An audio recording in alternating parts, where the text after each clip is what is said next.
स्वामी रामदेव के द्वारा कोरोना की दवाई बनाए जाने और केंद्रीय मंत्री के इसके लॉन्चिंग पर मौजूद रहने पर स्वास्थ्य मंत्री टी.एस. सिंहदेव ने कहा कि स्वामी रामदेव जी की बातें मेरे तक बहुत लेट पहुंचती हैं। मैं थोड़ा दूर ही रहता हूं। वैक्सीन लॉन्च होगा तो प्रक्रिया वही है। फेज 1, फेज 2, फेज 3 के बाद सरकार जिसको मान्यता देगी वह उपयुक्त और योग्य होगा।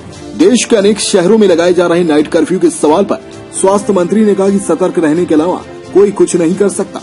सच्चाई ये है, देश में एक भी कोरोना का कोई मामला नहीं था और हम वहां से 1 करोड़ 10 लाख पर पहुंच गए। छत्तीसगढ़ में भी कोरोना के एक भी मामले नहीं थे, लेकिन हम प्रदेश में 3,10,000 पार कर गए हैं। जहां 0 से हम 3,10,000 पहुंच गए हैं, तो यह कहना गलत होगा कि प्रदेश में अभी 2500 केस पॉजिटिव तो हैं। कोरोना के मामले कम होंगे या 2500 से कभी भी ज्यादा भी बढ़ सकते हैं। स्कूल में कोरोना संक्रमण को लेकर स्वास्थ्य मंत्री ने बताया कि कोरोना के चलते बच्चों की पढ़ाई बहुत खराब हुई है, जिसे लेकर एक रिस्क उठाया गया था, लेकिन इसे अनिवार्य नहीं किया गया था। पालक की मर्जी पर ही स्कूल भेजने की बात की गई थी।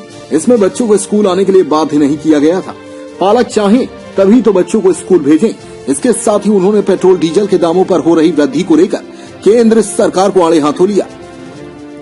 स्वामी रामदेव ने भी कोरोना पे वैक्सीन लॉन्च कर दी है, शायद अब तक भी जानकारी पहुंची हुई थी। केंद्रीय मंत्री भी वहाँ पर शामिल थे। किस हिसाब से देखते हैं आगे इसके भारत की? स्वामी रामदेव जी की बातें मेरे तक तो बहुत लेट पहुंचती हैं। मैं थोड़ा दूर ही रहता हूं। लॉन्च होगा तो प्रक्रिया वही है। फेज 1, फेज 2, फेज 3 ट्रायल वो बनाना अगर चालू करते हैं, क्या पास हुआ है क्या नहीं मेरे को बिल्कुल जानकारी नहीं है उसकी।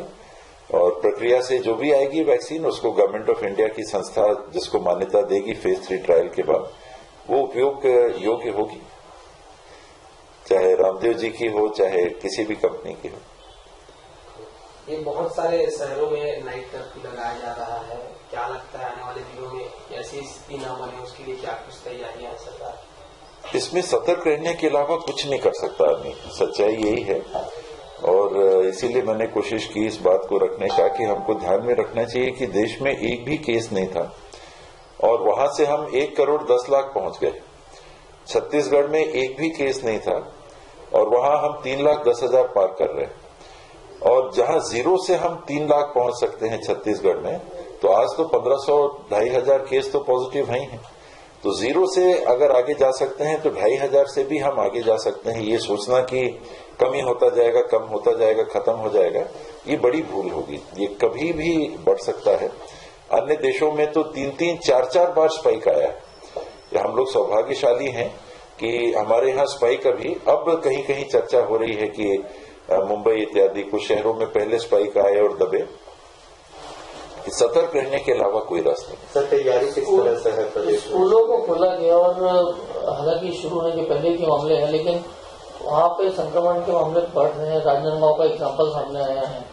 बाकी जगह किस तरीके की तैयारियां रहेगी और एहतियातन के क्या निर्देश आपके? ये रिस्क है, इसको सोच समझ के रिस्क लिया गया कि ऐसा हो सकता है, लेकिन क्या करें, बच्चों के भविष्य के साथ एक तरफ माना जाता है कि खिलवाड़ हो रहा है, दूसरी तरफ कोरोना के संक्रमण की बात है। तो इस बीच में कड़ा निर्णय, एक कठिन निर्णय कैबिनेट में लेना पड़ा कि स्कूल 9वीं, 10वीं, 11वीं, 12वीं का चालू करें, वो भी स्वैच्छिक। उसमें कंपलसरी नहीं था कि आपको स्कूल आना है। माता पिता सोच समझ के अपना अगर रिस्क नहीं महसूस करते हैं तो बच्चों को भेज सकते हैं। नहीं भेजने में भी सरकार के ऊपर ये दबाव था कि आप पढ़ाई नहीं हो रही, भेजने में भी ये दबाव है कि संक्रमण फैल सकता है। तो इस बीच में बच्चों के पढ़ाई के हित को देखते हुए ये स्कूल खोले गए थे। एहतियात के अलावा इस परिस्थिति में भी कोई दूसरा विकल्प नहीं है। एक, टेस्टिंग, जितने टीचर्स हैं इनकी टेस्टिंग होनी चाहिए। जो जो संस्थाएं हैं उनको हर टीचर की टेस्टिंग करा लेनी चाहिए। और जो बच्चे आ रहे हैं उनको एहतियात के तौर पे कहा भी गया है, ये गाइडलाइन भी जारी हुई है कि किसी को भी कोई लक्षण ऐसे दिखते हैं तो उनको स्कूल आने से मना करना चाहिए और उनकी टेस्टिंग करा लेनी चाहिए। ये तो जो सिम्टोमेटिक हैं उनके साथ होगा।